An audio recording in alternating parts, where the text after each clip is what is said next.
収束していく魔力の波。その首。その魂。ラウンドワン、ファイト。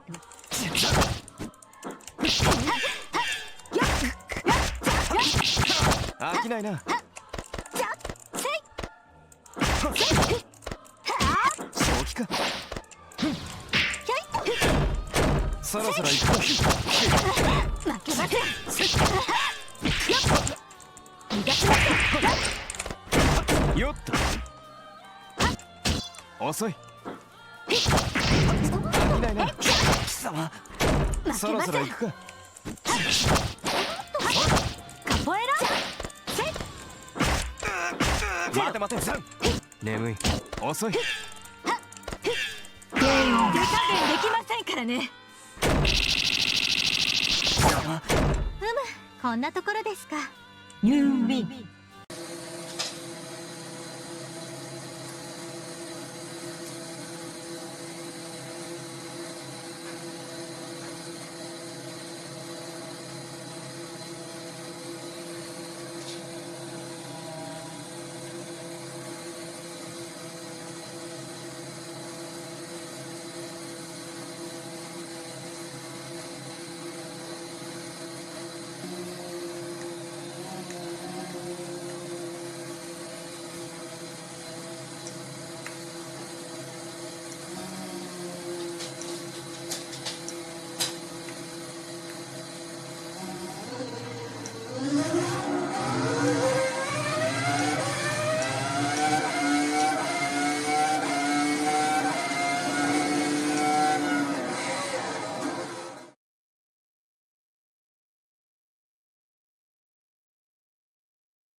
cette vidéo, je vais faire le commentaire de cette manette pour Xbox et PC de chez Thrustmaster, mais qui est, on va dire, une manette qui est vraiment adaptée pour la Xbox. Donc ici, on est sur le modèle eSwap S Pro Controller. Attention de ne pas confondre avec le eSwap Pro Controller, qui est une version un petit peu plus avancée et qui est une manette modulaire qui est un petit peu moins modulaire que son parent plus élevé en prix. Alors, je l'ai remise dans la boîte juste pour montrer comme c'était soigné tout ça. On est vraiment là sur de la manette haut de gamme. Voilà, la petite bête. On a un très long câble USB-C qui est derrière, qui est doublé en nylon, qui est bien costaud, puis qui est d'une bonne longueur. Donc ça, c'est agréable. C'est une manette filaire, hein, de manière à ce que la latence soit vraiment la plus réduite possible. Donc sur ce modèle, on a juste deux choses qu'on peut qualifier de modulaires. Ce sont les deux switches ici. Ok, donc ça va se retirer. Ils sont interchangeables. On est sur des modèles S2. On va pouvoir mettre des modèles S5 qui offrent une plus grande précision, une plus grande résistance, une plus grande précision au centre. Mais là, elle est fournie avec deux S2. Alors, si on souhaite vraiment une manette ultra modulaire, il faut aller sur le modèle au-dessus qui va permettre de changer également le D-pad qui ici est fixe, qui va également permettre de modifier des décors et tout un tas d'autres choses, et qui offre plus d'options encore que celle-ci, puisqu'ici on n'a pas les boutons de contrôle en bas. En bas, on aura juste donc la sortie mini jack, ici donc nos deux joysticks qu'on enlève. Donc ça veut dire aussi qu'ici on peut faire un swap entre les deux parce que le logiciel Thrustmapper qui est fourni avec permet vraiment de régler tout avec précision, de virer tout ce qui est zone morte, etc. Enfin bref, ça permet de faire tout un tas de choses. Le D-pad ici donc est fixe, par contre c'est un D-pad mécanique qui offre beaucoup de précision. Donc l'idée c'est d'offrir une précision dans les angles pour pas se louper quand on fait des combos. Donc ça c'est bon, pas de problème. Ici les boutons d'action sont vraiment très sensibles. Voilà, on peut. Alors moi je suis pas très douée parce que moi les jeux auxquels je joue ils nécessitent pas d'aller à fond, mais mon fils lui m'a montré et chez lui ça fait vraiment des clics clics clics clics à toute vitesse. On a 5 millions de clics possibles là-dessus. Pareil ici, hein, on va quand même avoir une très bonne précision, bonne résistance, bon confort, bon grip, impeccable. Alors de l'autre côté, alors on va prendre au dos déjà. On a deux boutons supplémentaires ici qui s'activent assez facilement en fait avec le majeur quand on joue. Les boutons ici, bouton gauche, bouton droit, les triggers, donc ici elles sont en course longue, il y a moyen de les régler ici, course courte, course longue, course courte, en fonction de ce qu'on préfère. Moi je suis course longue, mais peu importe, c'est une question de goût. Le bouton pour la Xbox, les boutons d'accès au menu, le bouton pour le mapping, le bouton d'échange, le bouton pour passer d'un profil à un autre. On a les LED ici qui indiquent sur quel profil on se situe. Voilà, et donc il faut le logiciel pour avoir vraiment le réglage de précision. Alors mon fils a essayé sans le réglage de précision, c'est-à-dire directement out of the box, hein, et il a été vraiment agréablement surpris. Alors, le poids est agréable, les vibrations évidemment arrivent dans cette zone. C'est bien équilibré, les joysticks répondent super bien, et lui ce qu'il préfère c'est surtout la sensibilité des boutons d'action et la possibilité de les activer à très grande vitesse. Voilà. Et une fois les réglages réalisés, là on est plutôt on va dire sur du jeu qui demande vraiment vraiment beaucoup de précision, par exemple sur les jeux de tir, et c'est pas vraiment ce à quoi il joue particulièrement. Enfin, le D-pad est vraiment excellent. En plus, il a une curvature ici qui est vraiment parfaite pour bien placer le doigt. Hop, on va glisser vraiment très facilement là où on veut. Super. Au niveau confort, elle est nickel. Au niveau précision, elle est nickel. C'est vrai qu'on sent pas de latence particulière parce qu'on est en filaire. Franchement, elle est vraiment super. Et c'est vrai que ça offre cette possibilité aussi d'aller sur des Switch qui sont encore au-dessus en gamme. Évidemment, l'idée, je pense, c'est que la collection s'agrandisse encore. Maintenant, c'est vrai que celui-là n'a que les Switch ici de joystick qui vont pouvoir être modifiés. Maintenant, on peut monter sur le S5 qui est un peu dessus en qualité, en espérant évidemment qu'ils offrent quelque chose d'un petit peu supplémentaire. Puisque sur l'autre, on va avoir des choses qui sont rétroéclairées, etc. Mais pour le moment, comme rien d'autre n'est modifiable sur celle-ci, c'est vrai qu'on n'a pas vraiment d'intérêt à aller acheter un kit supplémentaire à 50 euros. Pour la version S5, c'est pareil, il faudra compter 50 euros, à peu près 40-50 euros, pour aller sur les trucs supplémentaires. franchement, avec cette configuration de base, on est déjà sur quelque chose de très performant quand même. Et le logiciel permet de tout régler avec précision. Alors, j'ai pas le logiciel d'allumer ici, mais j'ai le petit visuel ici qui permet de montrer voilà, un petit peu tous les réglages qu'on peut faire à partir du logiciel. Mais c'est vraiment très très précis, au point où vraiment on a l'impression que ce sont des réglages qui sont faits pour des joueurs de e-sport, quoi. Bueno, pues aquí tenemos el mando. Bastante bueno, la verdad, muy bueno, pero hay algo que me cabrea mucho de este mando y os lo voy a comentar ahora, ahora os lo diré. Porque sí, el mando es la caña, muy bien, tiene joysticks intercambiables, podemos estirar para arriba y salen perfectamente, ¿vale? Estos joysticks se pueden comprar, cuestan 19 euros solo, es decir, que si los malgastamos podemos cambiarlos, eso está muy bien, ¿vale? Ahí vemos la conexión y conexión imanes. No hay luces RGB, o sea, no penséis que esto se ilumina como sale en la foto, porque sí, en la foto sale esto verde iluminado y no, eso es solamente la foto, ¿vale? Esto no se ilumina. El mando es lo que veis, ¿ok? No hay lucecitas por ningún lado. ¿Vale? Como se supone que en el anuncio, porque en el anuncio, en la foto del anuncio, a ver si os la encuentro, ¿veis? En la foto del anuncio sale como que tiene una conexión láser para ser más rápido, ¿no? O algo de eso, ¿veis? Sale como iluminado, que tiene una conexión láser. Pero eso es completamente falso, ¿vale? No hay conexión láser ni hay color verde, ¿vale? Lo que vemos ahí es un imán, ¿vale? Esto es un imán que va ahí, entonces lo que hace es hacer el clac, ¿vale? Entonces, esta parte ya nos engañan. Aquí nos engañan, no hay luz, ni láser, ni conexión óptica, ni nada, ¿vale? Y dicen, no, a lo mejor tiene control óptico o algo. No, no, no lo tiene, ¿vale? Eso por un lado. Luego otro, el precio. El precio, vamos a ver, estamos en 129 pavos, que cuesta ahora mismo este mando, ¿vale?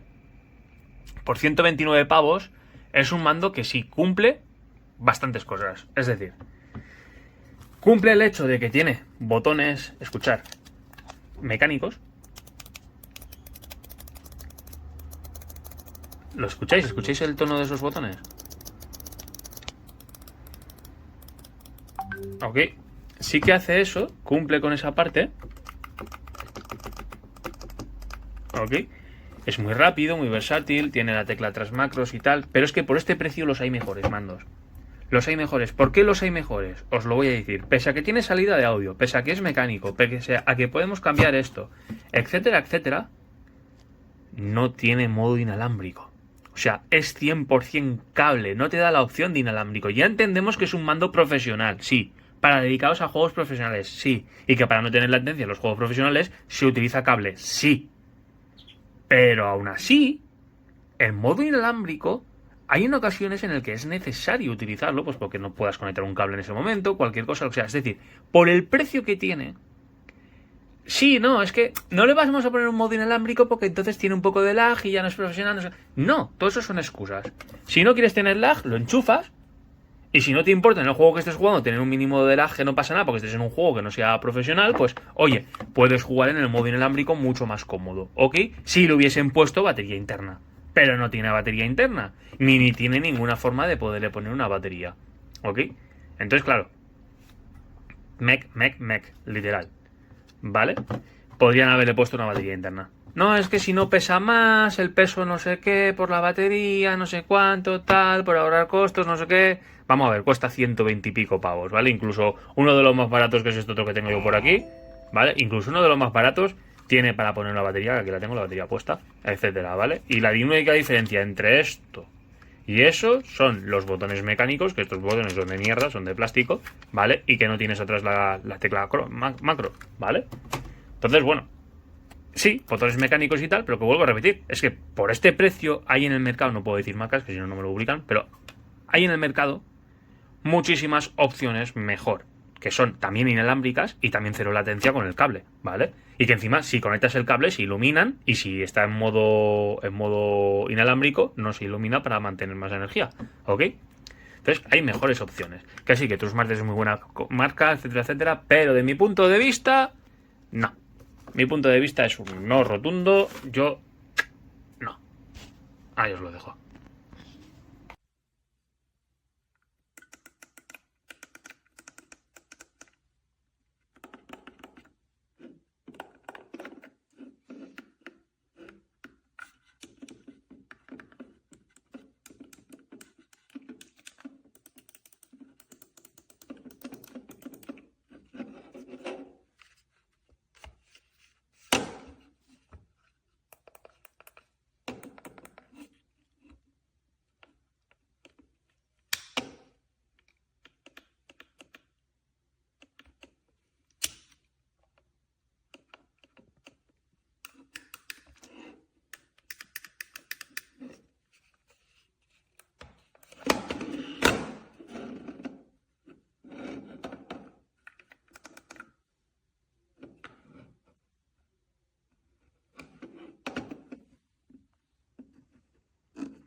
Hallo alle zusammen, hier ist von Thrustmaster der eSwap S Pro Controller und der kommt erstmal hier in dieser recht schicken Verpackung an. Innen ist auch noch schön Seide und den Controller selbst gucken wir uns natürlich auch nochmal an. Also das ist er und was einem hier sofort auffällt, sind diese orangenen austauschbaren Analogsticks.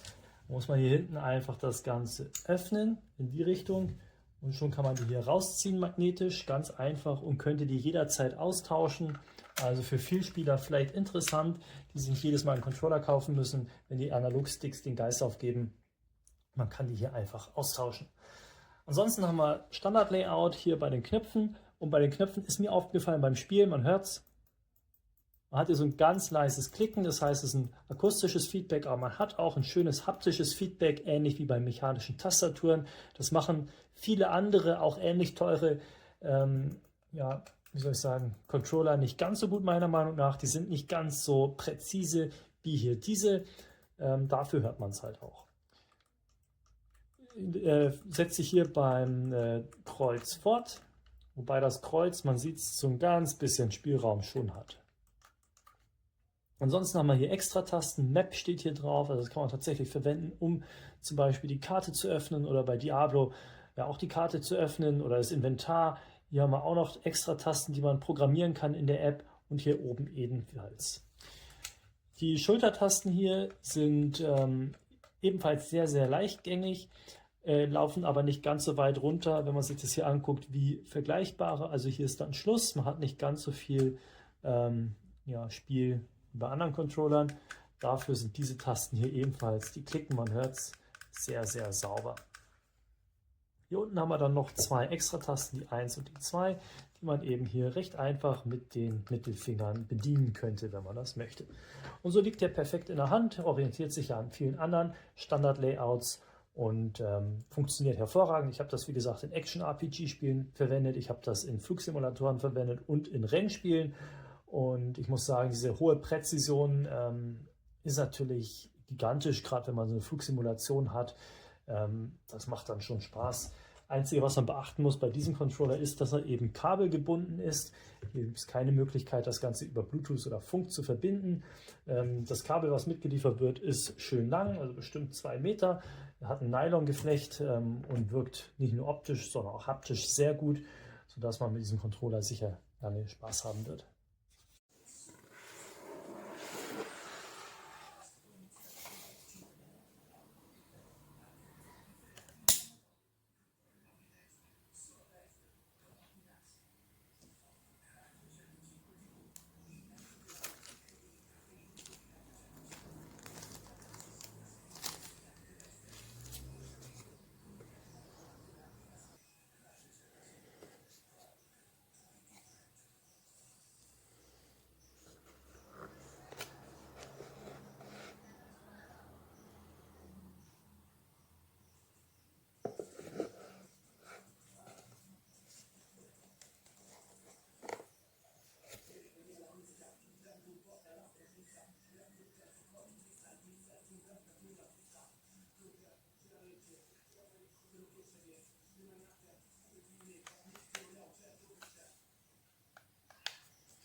Bon, petit bug avec la manette, voilà.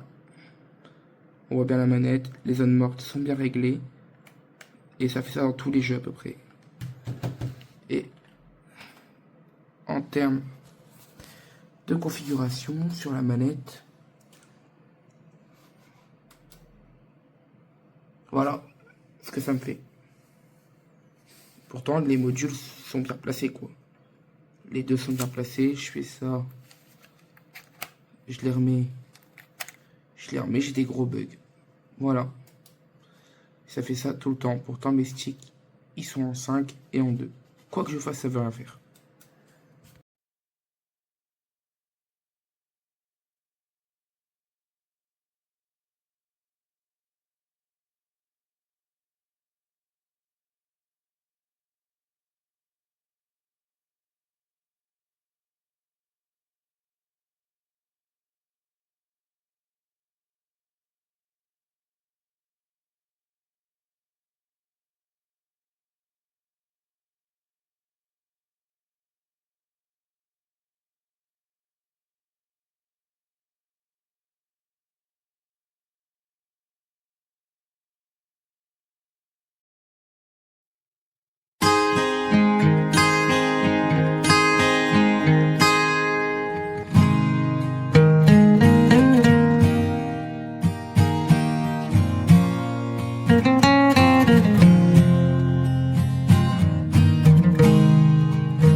See how it's like jittering, like zooming.